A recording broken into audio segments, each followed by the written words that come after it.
Bienvenue dans cette nouvelle vidéo. Moi, c'est M. Ragbedi, professeur de sciences physiques.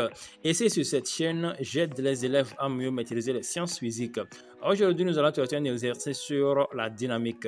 D'abord, avant de commencer, je m'en fais dire merci beaucoup à tous mes abonnés. Vous êtes appréciés. Et si vous que regardez cette vidéo actuellement, vous n'êtes pas encore abonné, abonnez-vous. Activez la cloche de notification pour ne rien rater de mes prochaines publications. J'espère qu'à la fin de cette vidéo, vous n'en sortirez pas bredouille. Sans plus tarder, commençons. Exercice 3. Un solide S assimilable à un point matériel de masse M égale 500 grammes est mis en mouvement sur une piste représentée sur la figure suivante. AB est rectiligne et incliné d'un angle alpha sur l'horizontale. BC est un arc de cercle de centre O et des rayons R. Et CD, une portion rectiligne horizontale. Toute la trajectoire se trouve dans un même plan vertical. On donne AB égale OB égale CD égale R, alpha égale 60 degrés et G égale 10 mètres par seconde carré. Partie 1. Les frottements ne sont pas négligeables. On considère dans cette partie de l'exercice que la piste exerce sur le solide des frottements équivalents à une force unique opposée à la vitesse et d'intensité F constante. Au petit 1, on nous demande de trouver l'expression et la valeur numérique de la force de frottement. Voilà. Donc, avant de commencer l'exercice, nous avons relevé toutes les données. Donc, on nous a donné la masse 500 grammes qui est égale à 0,5 kg. Donc, la distance AB égale OB égale CD égale R, alpha égale à 60 degrés et G égale 10 newtons par kilogramme. Donc, voilà le schéma. On a fait le schéma donc, avec toutes les représentations. Donc, au petit 1 maintenant, trouvons l'expression de F. Pour ce faire, nous avons appliqué les théorèmes de l'énergie cinétique entre le point A et le point 2 sur toute la piste.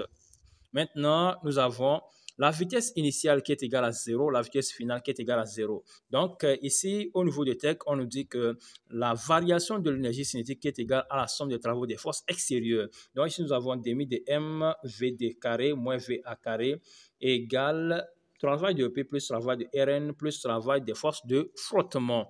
Donc, ici, comme VA et VD sont égales à 0, donc nous avons écrit travail de P entre A et B, plus travail de P entre B et C, plus travail de P entre C et D, plus le travail de F. Pourquoi on a annulé ici? Donc, parce que le travail de Rn est égal à 0, parce que la réaction est perpendiculaire au déplacement. Donc, ici aussi, le travail de P entre C et D est égal à 0 parce que le poids P là-bas est perpendiculaire au déplacement. Donc, maintenant, nous allons écrire le travail de P entre A et B est égal à mg AB sinus alpha. Normalement, c'est mgh. Donc, ici, h égale à AB sinus alpha. Pourquoi? Parce que notre h, hauteur h entre A et B, est opposé à l'angle alpha lorsqu'on considère le triangle ABC. Voilà. Donc, notre côté opposé est la hauteur. Donc, h égale AB sinus alpha. Voilà. Maintenant, c'est ce qui est ici. Maintenant, le travail de P entre B et C. Donc, notre solide quitte le point B au point C. La hauteur n'est rien d'autre que la projection de B sur B' et C. Donc, on a B'C. H égale B'C. H. B'C égale OC, donc qui est égal à R, moins OB'. Or, OB', là, on considère le triangle AB'B. Donc, l'angle là-bas, c'est alpha. L'angle balayé alpha. Donc, notre OB' n'est rien d'autre que R cosinus alpha. Donc, R cosinus alpha. Donc, ça fait OC moins OB'. OC égale R. OB' égale R', donc ce qui signifie que notre H est égal à R facteur de 1 moins cosinus alpha.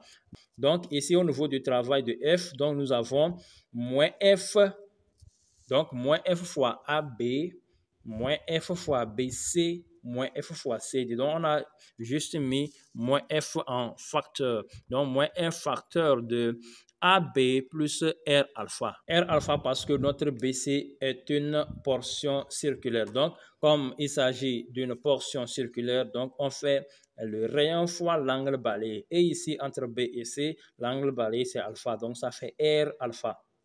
Voilà. Maintenant, plus, ou bien, plus, oui, CD. Plus CD qui est égal à R. Voilà, j'ai déjà écrit ça ici même. Maintenant, et comme ici, notre AB égale à R égale à CD, donc c'est pourquoi ici, AB égale R, donc on a juste mis MGR en facteur. Donc, ça fait MGR facteur de sinus alpha plus 1 moins R moins cosinus alpha. C'est ça ici. Donc, ce qui est égal à, on balance moins tout ça là. De l'autre côté, on aura F facteur de R plus R alpha plus R.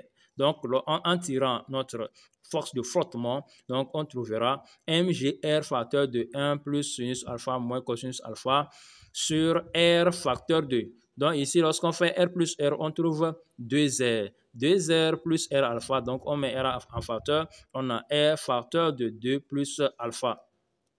Donc, on a R au numérateur, R au dénominateur, on peut les simplifier pour trouver notre formule finale qui est égale à mg facteur de 1 plus sinus alpha moins cosinus alpha sur 2 alpha. 2 plus alpha. Donc, après remplacement et application numérique, on trouve F égale 2,24 newtons. Voilà. On attaque maintenant la question suivante au petit 2 où on nous demande de déterminer l'accélération A1 du solide entre A et B et son accélération A3 entre C et D. Voilà. Donc, pour ce faire, ici, nous avons d'abord représenté toutes les forces sur le plan incliné. Donc, la base, c'est A1. Sur le plan incliné, nous avons le poids P, la réaction normale et les forces de frottement F. Donc, ici, F. Voilà. Donc, les forces de frottement F. Voilà. Maintenant, comme c'est comme ça, et nous avons appliqué le théorème du centre d'inertie qui nous dit que la somme de toutes les forces extérieures qui agissent sur le solide est égale à la masse fois l'accélération. Donc, ici, nous avons le poids P plus la réaction normale plus F égale à M fois A1. Donc, en projection suivant OX et suivant OY, on a Px égale P sinus alpha. Pourquoi? Parce que ici, nous avons Px qui est opposé à l'angle alpha. Donc, ça fait sinus, P sinus alpha. Moins P cosinus alpha parce que alpha est collé, ou bien PY est collé à l'angle alpha. Donc, ça fait P cosinus. Moins parce que notre PY se trouve dans la partie négative du repère. Donc, c'est pourquoi on a mis moins. Maintenant, Rn. Rnx, donc Rn n'a pas de composant suivant x, donc ça fait 0. Rny égale Rn. Pourquoi? Parce que notre Rn est dirigé vers le haut et y aussi est dirigé vers le haut. Donc, je n'ai pas représenté l'axe, mais vous-même, vous le voyez. Maintenant, on prend la force de frottement F. F est opposé à X, donc ça fait moins F, et Fy égale 0. Donc, suivant OX, suivant l'axe OX, on a P sinus alpha moins F égale M à 1. En tirant A1, on a Mg sinus alpha moins F sur la masse M. Donc, on peut simplifier encore. On a MM, donc ça fait Mg sinus alpha sur M moins F sur M. On simplifie le M, on a G sinus alpha moins F sur la masse M. Après remplacement et application numérique, on a A1 égale 4,18 mètres par seconde carré. Maintenant, l'accélération entre C et D, donc qui est notée A3. Là aussi, on a représenté toutes les forces. On est sur une portion ou bien une piste horizontale. Donc, ça fait moins F qui est opposé, P toujours vertical descendant et Rn qui est vertical ascendant. Donc, ici, suivant l'axe X, donc on a moins F égale M fois A3, toujours en appliquant TCI. Donc, moins F égale M3, MA3. A3 égale moins F sur la masse M. Après remplacement et application numérique, on a A3 égale moins 4,48 mètres par seconde carré. La question suivante maintenant au petit 3. Là, on nous demande au petit a d'établir dans le repère CI l'équation horaire du mouvement du solide entre C et D en fonction de A3 et VC. Voilà. Donc, ici, comme on a déjà l'accélération du mouvement entre C et D, donc nous allons le comparer par rapport à 0. Comme A3 est différent de 0, ça veut dire que le mouvement est uniformément varié. Et si le mouvement est uniformément varié, alors l'équation horaire est sous la forme OM égale demi de A3T carré plus V0T plus OM0. Donc, en remplaçant, on aura, donc suivant toujours X, on a X égale demi de A3T carré plus VCT. Pourquoi? Parce que ici, donc en C, X0 égale 0. Aussi simple que ça. On dit en B que la vitesse VC du solide en C est 10 mètres par seconde. Déterminer la durée du trajet du solide sur la piste CD et la distance R. Donc, d'abord, comme c'est X, on va dériver puisque le gars ou bien le solide arrive en D avec une vitesse nulle. Donc, comme il arrive en D avec une vitesse nulle, on va dériver notre X. Lorsqu'on dérive X, on aura A3T, donc V égale à X point égale à A3T plus VC en dérivant cette équation. Donc, c'est ça qu'on va obtenir. Et lorsqu'on obtient ça, nous savons qu'au point D, la vitesse égale à 0. Donc, VD égale 0 implique que A3T plus VC égale 0. Donc, T serait égal à moins VC sur A3. Après remplacement et calcul, on aura T égale 2,23 secondes. Maintenant, dernière position, on va calculer la distance R. Pour calculer la valeur de R, nous savons que CD égale R. Comme CD égale R, donc on peut juste remplacer R ici. Donc, R égale demi de A3 T carré plus VCT. Donc, en remplaçant, donc on remplace 0,5, donc c'est un demi ça, fois 4,48, donc A3 fois T carré plus, donc on trouve R égale 11,16.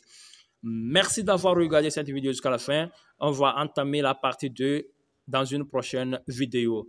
Si vous n'êtes pas encore abonné, abonnez-vous, activez la cloche de notification pour ne rien louper de mes prochaines vidéos. Merci et on se dit à la prochaine.